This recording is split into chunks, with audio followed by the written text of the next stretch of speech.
Hello.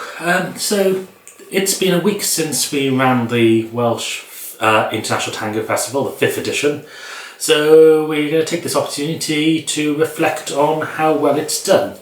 So we know this is quite unusual, where two people actually talk about something they've run, and the reason why we do this is because we can pick out what was good, what we think went well, what didn't go so well. The good, the bad and the ugly. Yeah, so we can improve for next time. And we like to put this out in the public domain just because that means you know that we are taking your feedback for real, and also it holds us accountable, so we're not just doing the same thing over and over again. And also, if you are an organiser and you're watching this, it might give you some ideas as well. Yeah. Or just because we want to keep our festival the best festival in the UK, maybe you shouldn't take any account of this. No, everything we do.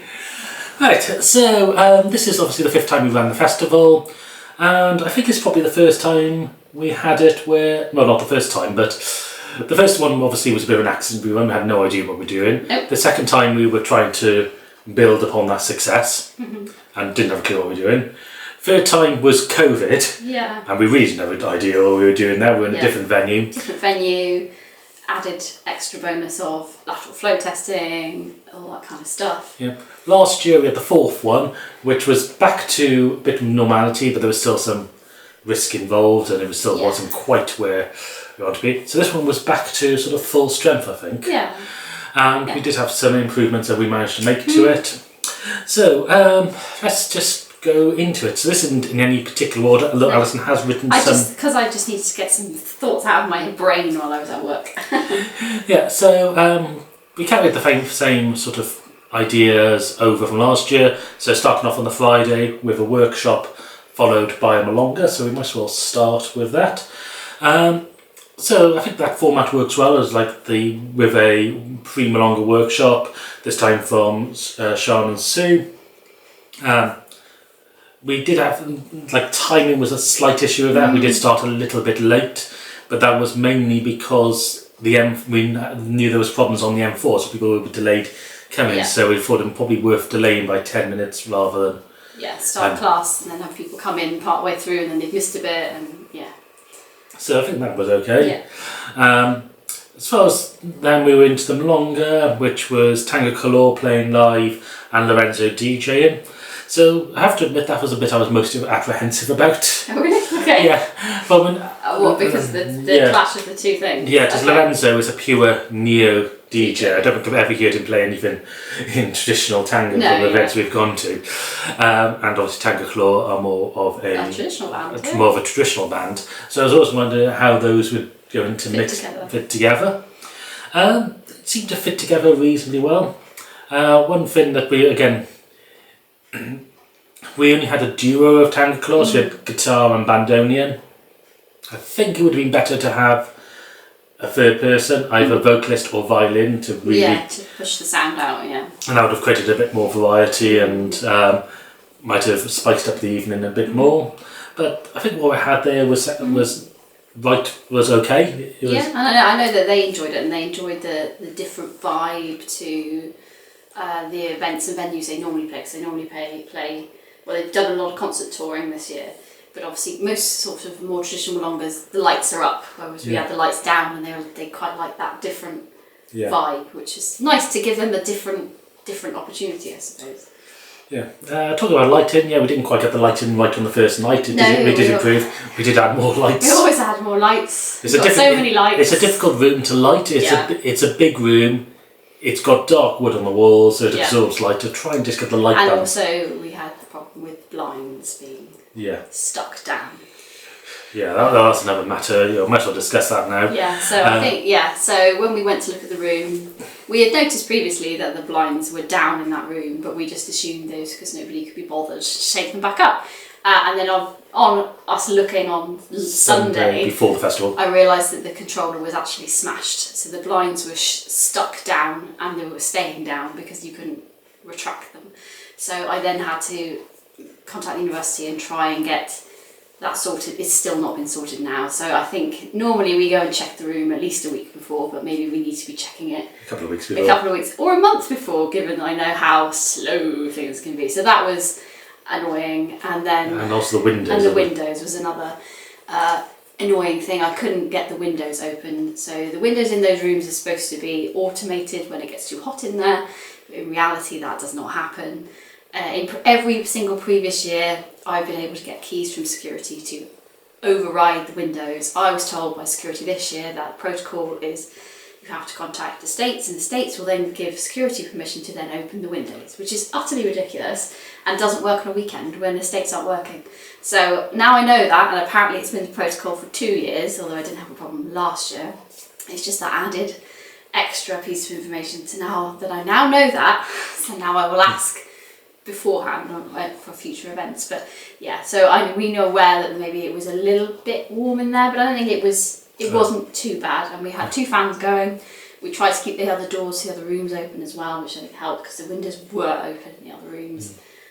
So I don't think it was too bad. No, we did have a lot of people in there. Yeah. So this was the biggest festival we ever run. I think in total we had over 130 attend over the course of the festival, and we had more people doing more of the festival. Yeah. So normally that opening workshop, Yeah. excuse me, yeah. No, I'm fine. We normally expect about 30 to show up, yeah. and normally have about 50 at the Malonga. Yeah, it's a lot more. We had 80 at the Malonga and 50 in the workshop. Which is great because, normally for the last, few iterations we've been in Taliesin Friday and Sunday, and there's no way we would have fitted. Well, we probably would have fitted, but it would have been a bit tight, interesting. Yeah. To fill the space on the opening night is really nice and really good, and I'm glad that people want to spend the full weekend dancing, and people were staying till the end every night, which is quite amazing to see. We want to go home and you're all still dancing. Yeah, well that actually brings up 2 things. First of all, we had feedback last year that people found the floor in the Taliesin hard to dance on. That's one of the reasons why we used dining room B for the wooden floor. All of it, and also used the room next door and room A as well. Yeah. So you had big wooden floor for every Malonga, every workshop, and that people seem to really appreciate. So there you go, there's some evidence that we have approved. So our reflection on last year where we came up with those ideas ourselves and then have told it by other people, we do actually aim to approve. And I think it was nice to see people staying right the way to the end, but I think that did cause 1 or 2 issues. First of all, we put up some timetables on the doors for people. Yes. Unfortunately, we seem to use the template from 2 years ago where we were restricted in time when we used venue number 1 because they had a curfew on their music licence. Yeah. Some of the timings were a little bit off for finishing, but people seem to adapt okay to that. One of the advantages of actually using the same room is we didn't have to pack up every night. No, I think that would have been really hard this time round. Yeah, because I think that's what you said there. Yes. Helpers. We didn't have as many help. Last year we had some student helpers, which were really great, really excellent, but we haven't had as many students join our classes this year, so we don't really have... Or couldn't make the whole festival. Couldn't make the whole festival because they were working or whatever. We didn't have as much help as we have in previous years, and obviously there is a lot of setup for these events. It's not you just roll up. There's a huge amount of setup. Like clearing the room isn't so bad because everything's on wheels, but the lighting, setting up for the sound particularly, and then making sure the bands are all set up for their sound. The food takes a lot of work. Making sure you've got water for hot water and cold water. It does take a long time to set all that up. I mean, it took us... We were there at 4 o'clock. We were there at 4 o'clock. Admittedly, I had to leave to go and pick up Nick. That's another problem. That's another problem. I think we needed to avoid being a taxi service in the future because I think that made it a little bit more difficult. Well, the original plan was Nick coming earlier, but then his train was delayed, so it's got us a lot. I mean, it was fine. It was fine. It worked out fine. But it does make it easier when you've got that little bit more help. Yeah. We have got something there saying cake on the Friday night. Yes, yeah. All the cake went very quickly on Friday night, and by Sunday we had cake left over. So I think we got our cake ratio incorrect. Yeah. So well, I think part of the problem is, the reason we had cake left over was that nobody was willing to cut the cake on the Saturday. So I spoke to someone and they said, because there was we did big thank you speech, they thought there was going to be some formal cutting of the cake moment, like Yeah, it was a precisely. wedding, but there wasn't. So once I realised that people weren't touching the cake, I cut some holes in it and hoping that would make people go, oh, I can eat the cake. So we still have like a third of that cake left. So yeah. And a whole cake in the freezer. Yeah, so I think I need to make sure that, because normally with the big cakes, I always cut into it so people feel okay taking that first slice. It's the first slice and the last slice. People are funny about that, but yeah. So we will make sure we have more cake on Fridays. Just looking at the other ones, I think that says signage at the top. It does say signage, yeah. Yeah. So I think most people found the room okay in the parking, and they found the video useful if they watched it. If they watched it, that was the problem. I think some people didn't watch the video that we helpfully sent out, or if people had not booked on and were turning up. So we always ask people to please book on in advance because we send you information about where to park, how to pay, and where we are. Yeah, but if people are messaging us sort of 10 minutes before the workshop starts saying, "Oh, can I come along tonight?" We really don't have time to go on YouTube. We can say yes, it's fine to come, but we don't have time. We can't give you the information. We just don't have the ability to accommodate that at that time. I think it's not as if you don't have enough. Obviously, not as if you didn't have enough warning that the festival's coming on. We've already started advertising for next year. So if you want to book on for next year, book on Please now. do. Yeah. I think as well, like with signage, I tend to try and only sign. I can't. It's difficult to sign every entrance to that building because there are many, and there are many sets of stairs. I know a couple of people asked security where we were, and they didn't know. I had emailed security and told them everything. They hadn't replied to me, but I had told them. So that's just another issue with campers. But yeah, so we'll try a little bit harder on the signage, and maybe also making sure maybe on the Facebook event and the website that it specifically says the building name, because I think it usually just says Swansea University Singleton campus, because we're always worried that people are going to end up at the wrong campus, not necessarily the wrong building, just the wrong campus. So maybe we just be a bit more specific in some of the web pages and Facebook and stuff like that. I think Saturday went reasonably smoothly. Nick and Deanna had their private lessons. We were knackered by then already. We went to bed at 1 in the morning. And we're back in campus by 9. And we also then had to go and buy some food, and people seem to be really rinsing through the fruit and the cheese this year. So we were having to go back and forth to Lidl's a lot. It's hard though. It's hard to judge with food because we really don't want to overbuy on food and have food waste, because that's just not. It's not a good thing, especially in these times as well. And also the food. Just want to say actually, we'll say this now. This year the festival did make money for us. We were actually able to take some income. This is the first year that's happened. We were hoping to do that last year when we actually became professional tango dancers and organisers.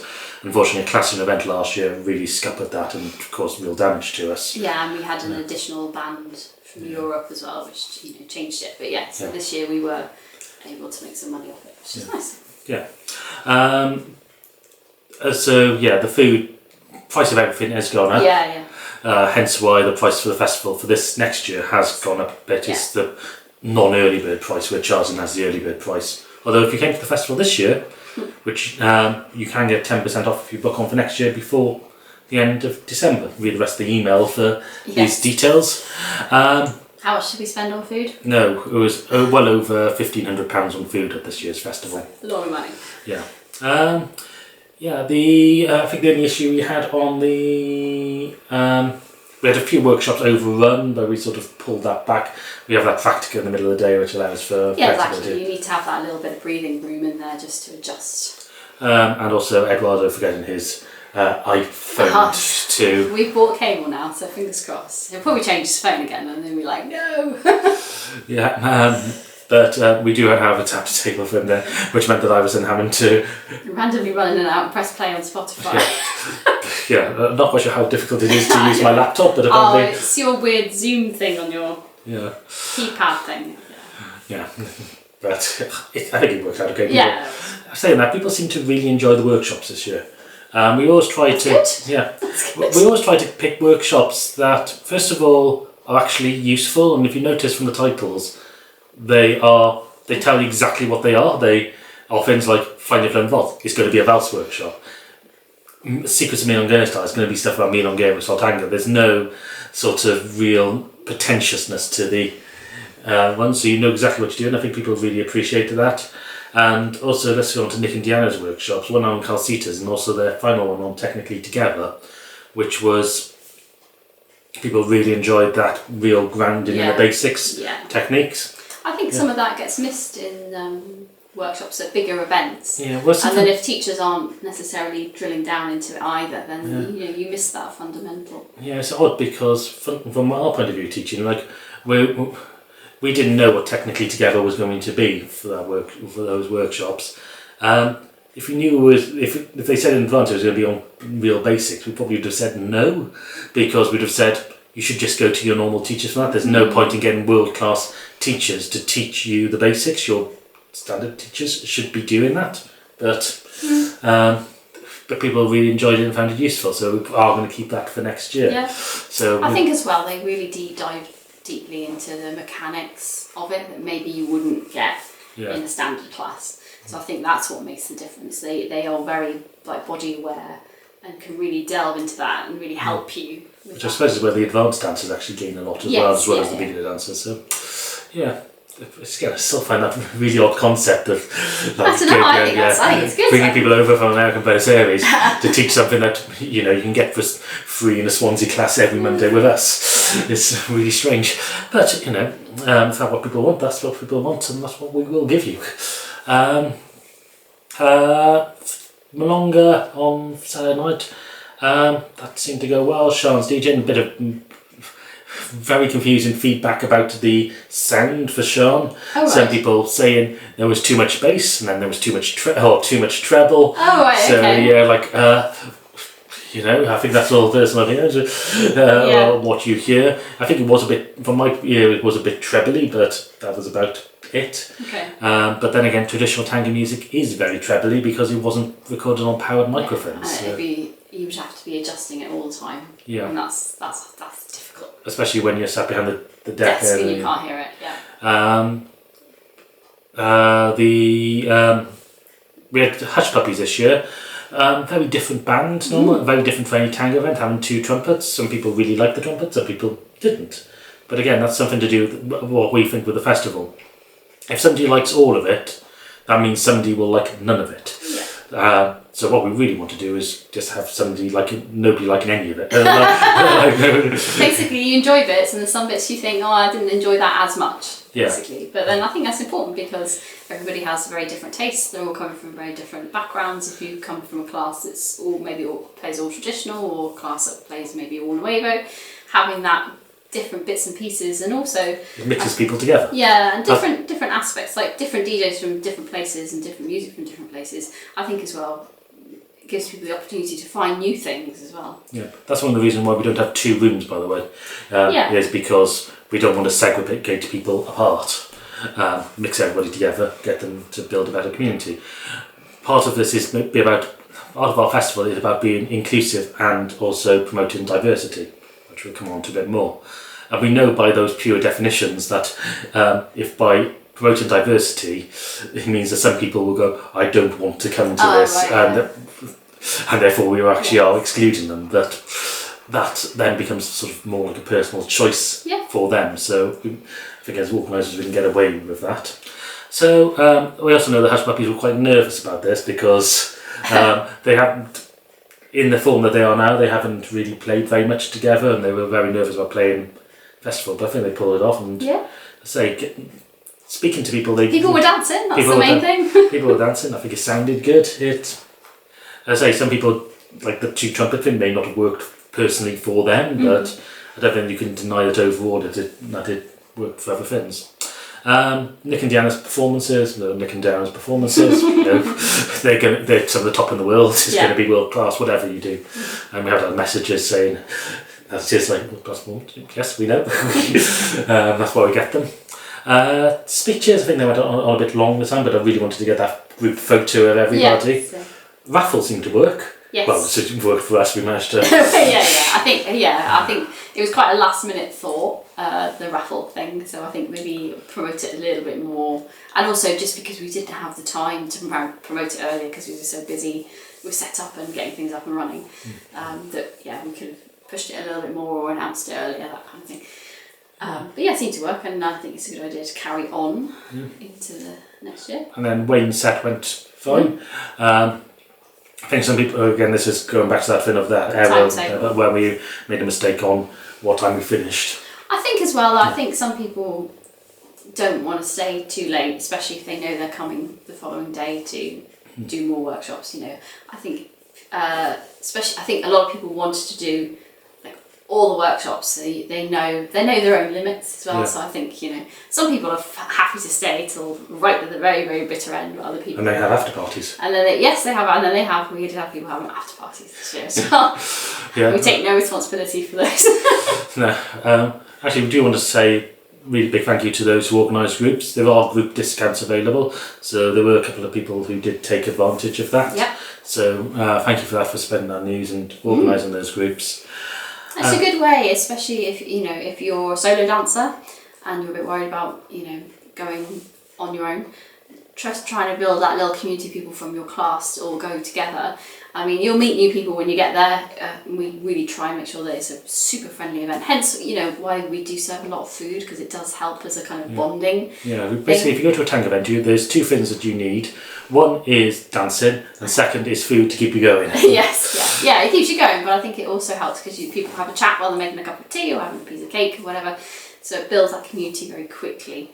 But the groups coming together is really nice because they get to have that experience all together and share lifts, because we're aware that not everyone has a car or can't drive.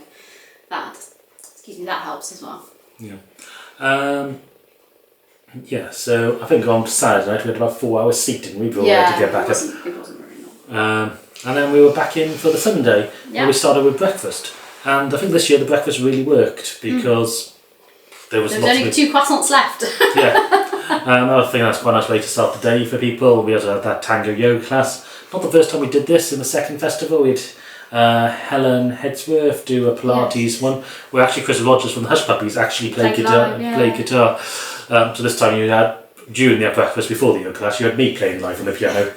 I was in Diddles at the time. Trying to find vegan cheese. I was trying. It was a great vegan cheese hunt of 2023. Actually, that's something, again, people really appreciated the vegan and the gluten-free food, and we're really happy that we've managed to find a gluten and vegan-free cake supply. Gluten and vegan-free? Gluten-free and vegan? That's the one, yeah. There's no crushed up vegans in it. We still haven't quite recovered from the lack of sleep. No.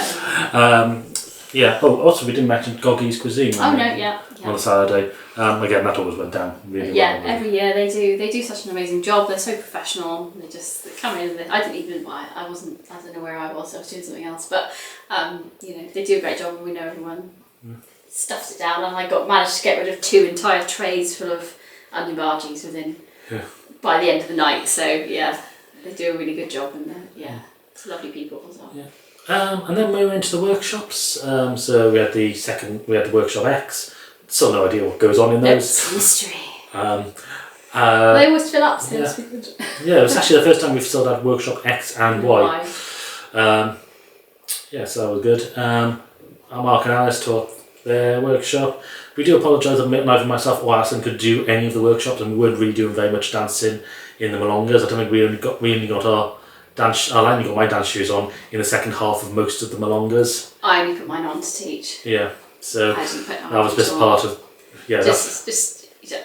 For me, because I was really keeping an eye on the water. I have to go up and downstairs carrying water jugs, and it's just not safe for me to be doing that in dance shoes. Yeah. So it's no, and I can dance in my street shoes. It's not a big problem, so it's okay. If someone wanted, I did dance a couple of times, but I can dance in those shoes, so it's okay. Yeah. But from previous experience, I've known that it's just not worth it. Yeah. Our workshop, I think that went well. I enjoyed it actually, because it kind of put me into different dance mode on.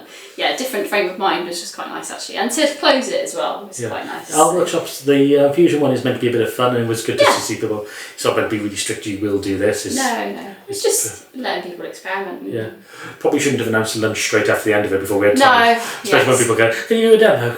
Yeah. And then people are trying to get food that I haven't put out yet. So yeah, that was stupid of you. Yeah. Oh, having the microphone work though. Yeah. Yes, that was an investment for this year, wasn't it? A microphone, because we already. Lovely Kate from our class, we always borrow her microphone. Now we have our own. Yeah. So. And then talk from Ray, that actually gives a bit of a break to. Yeah, to actually. Again, due to traffic, we were expecting the band to arrive before the talk, so we could sound check during lunch, but it didn't happen. Well, they did arrive before the talk, but 3 minutes before the talk. Yeah. So I was outside talking to them about how to set up the sound for them. So I actually missed the talk, but there is a link in the email so you can watch the talk.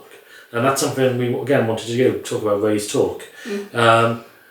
We know that we are trying to basically be more inclusive. So as dancers ourselves, we like the new wave and the alternative stuff, and we often feel excluded from events because no organisers put on music that we'd want to dance to.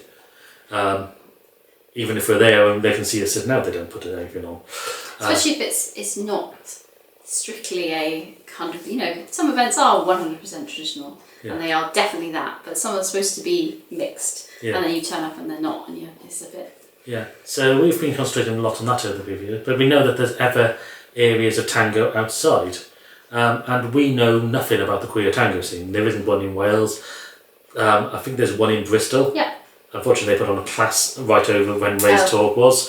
But it would be nice to have them along because they would have been able to give us a lot more feedback on what we can do in future. We wanted to include this part of queer tango because we want to broaden people's horizons as well as our own. I think it's always nice that we've had lectures in the past just for people to learn a bit more about different aspects of tango as well. It's, again, it's not something that always gets covered in classes because it's just learning the content rather than learning maybe subjects around it. But I think as well, in our classes, we don't mind if you lead or follow, do what you want. Yeah. And I was really pleased to see the number of people role swapping or, two women dancing together, two men dancing together, whatever, all different varieties going on.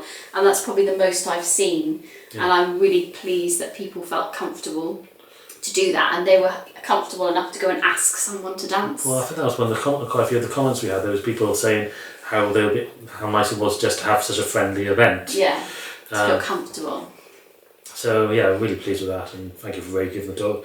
As I say, there's also the political side of the queer tango scene, which again we know nothing about. It'd be interesting to watch the video and actually find out more about that. Then we go into our last live music Malonga, which we were doing a sound check, and the band were sound checking with a song, and people just started dancing, so we went straight in. Why not?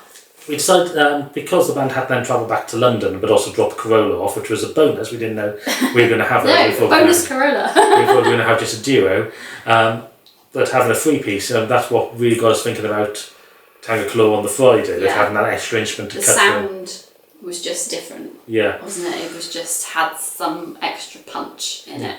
It sounded really good.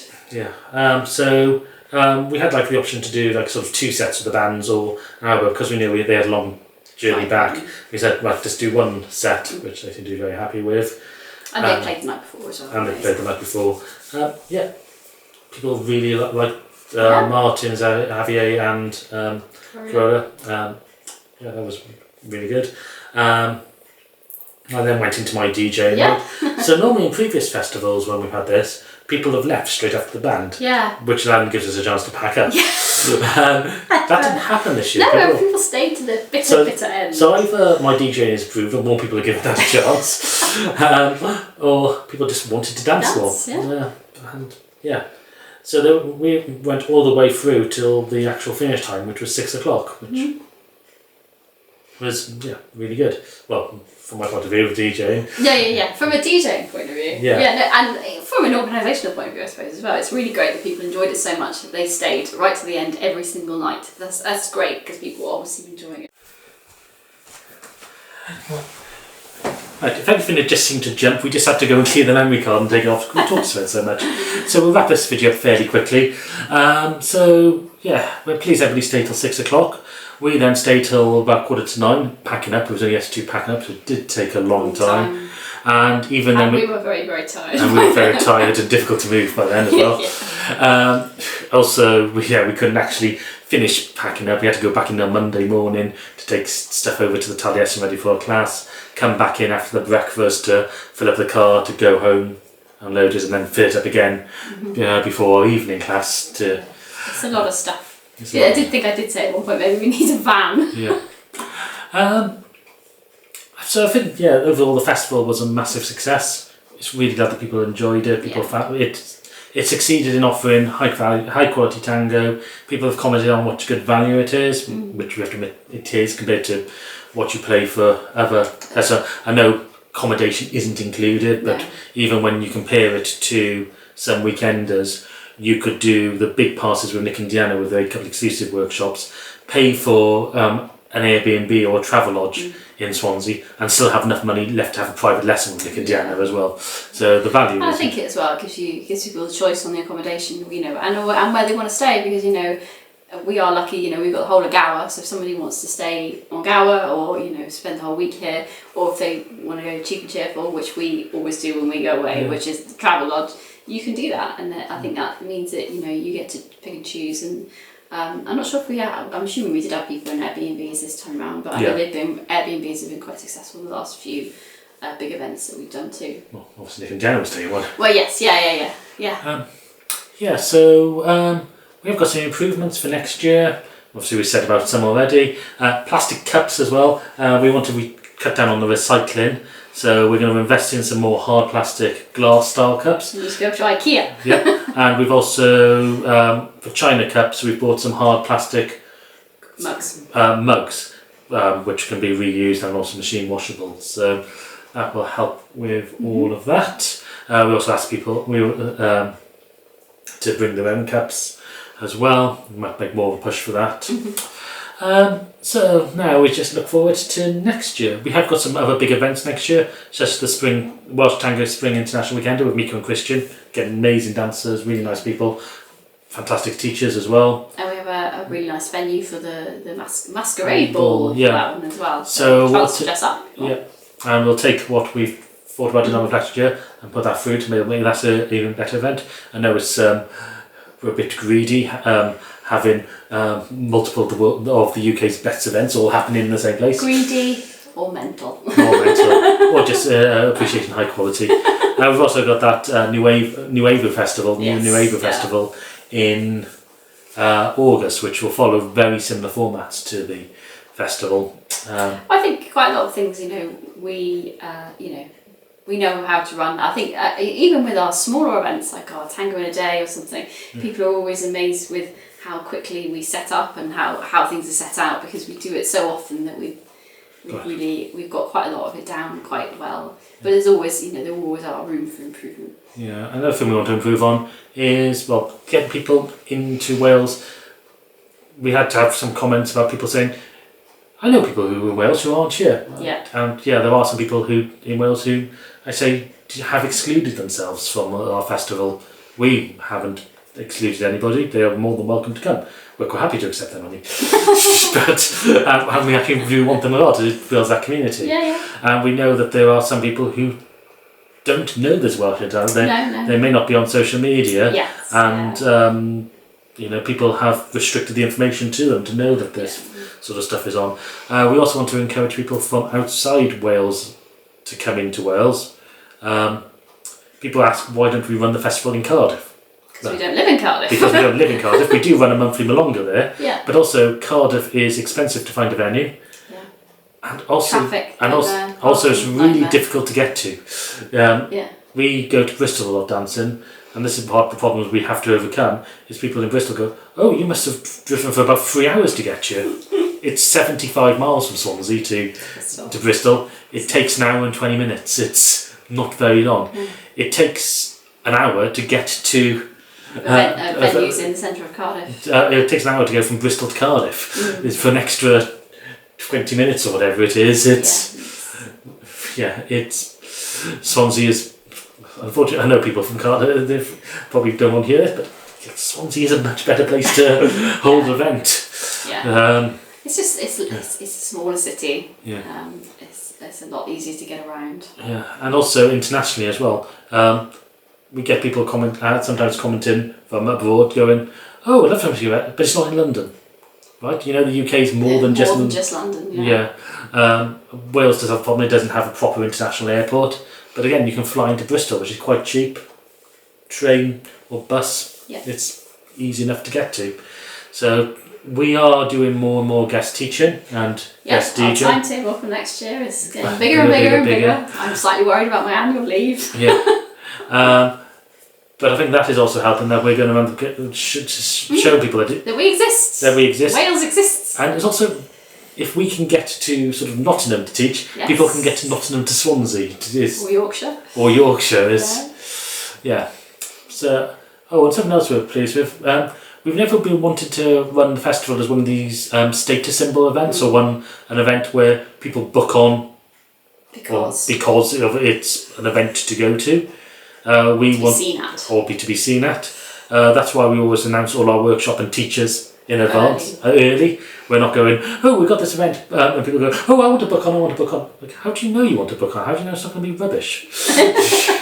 But it's nice to know that we are starting to get like a core of people now who know the quality of our events and are willing to book on. So that's something else. We still always aim to get that information out there, so you can really see, choose your workshops and see that you're going to get something from it. Yeah.